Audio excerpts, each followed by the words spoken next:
nik uste dut nerabeek oraindik bizi dutela nahiko izkutuan, Zergatik diozu?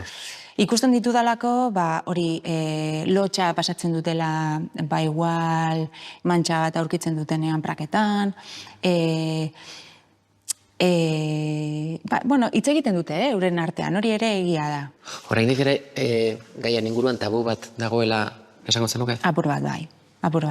Baina gero eta gehiago sozializatzen ari da, eta gero eta gehiago hitz egiten ari da odolari buruz, odol menstrualari buruz, eta ja adibidez iragarkietan ez da gertzen likido urdina. Eta behintzat hori aurrera pausu bat da. Gainera odol natural bat da, osea, violentziaren inguruan oso naturalizatuta daukagu odola, pelikuletan eta horrela, Baina ez dakiz gertatzen den odol menstrualarekin. Naska ematen du? Bai, oraindik ere bai. Eta zergatik?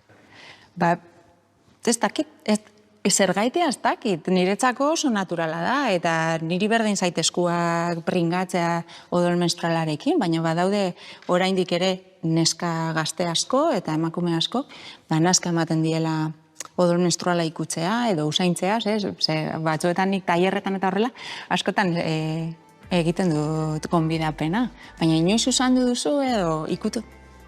Izen naska.